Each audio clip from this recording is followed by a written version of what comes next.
going to move to the point which is very important for this conversation about decarbonization, which is finance and scale in the private sector. And we have two representatives from that sector. So we're going to hear from this iconic bank, if I shall say, Santander. What's the story that you would like to leave us with in this conversation? So first of all, thank you. It's great to be here, and it's great to be here with Emma. I'm glad that the two bankers in the room are women. That rarely happens, by the way. Yes.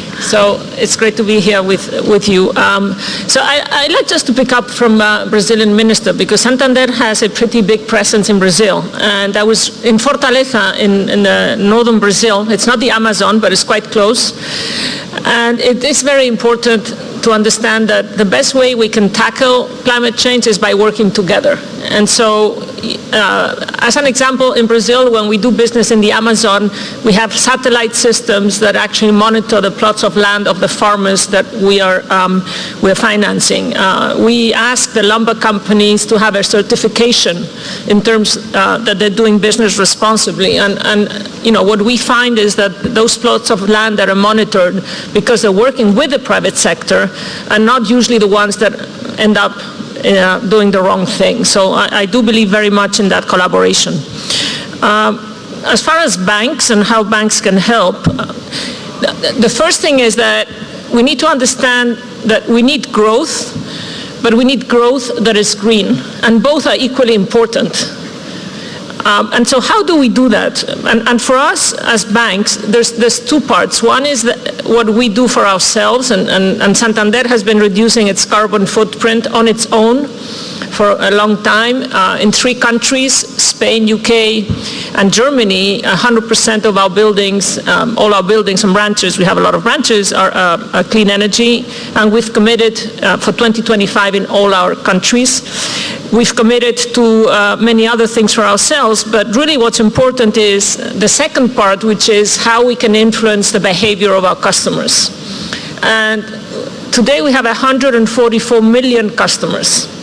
So I cannot commit today to be net zero or zero footprint for all the bank, but this is something which we're working on. And as an example, we're a big bank in Poland. Poland has 80% of its energy from coal. So is it responsible to say I'm going to stop financing everybody in Poland tomorrow? What we've done is, and we have committees and a very strong governance, we have committed to not financing new coal-fired plants. We have committed to not financing new customers in coal. But we cannot just stop financing the Polish economy, and for that we need the governments, and we need a plan. And so what we're working on is a transition to help our customers do the right thing as soon as possible. And so I think that is very important. Beyond that, what we're trying to do also is on the retail side. In Spain, for example, we give an incentive. We give out lots of mortgages, hipotecas. So we give a 10 basis point incentive to those mortgages where they're doing energy efficient homes. We're launching soon a credit card where consumers can actually neutralize their footprint by contributing to a certain charity or to a certain program. So I think that's the second one. And last but not least, it's very important that we actually cannot change the behavior of all our customers, and we need governments. And one of the things that we're trying to do, we signed the United Nations Financial Institution Compact in September, but we do need governments because we need a common taxonomy. And this is, I think, the very important point. We need facts, we need to measure. And there's so many different initiatives that, if you want to manage a company, you want to manage a country, we're trying to manage on a global scale. And it's a very confusing, sets of initiatives and standards and frameworks. So one thing I would like to ask the governments of the world, and the United Nations, I guess, is the closest we have, is let's agree on common taxonomy. Let's agree how we're going to measure. Let's agree how we're going to monitor. And also, and this is a broader issue, not for United Nations, but We are in a market economy, and for a market economy to work, we need correct pricing. So let's put a price on carbon. Let's agree that that's a cost of doing business.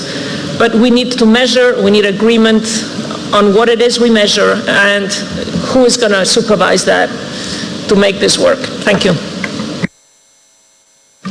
Thank you. Very clear.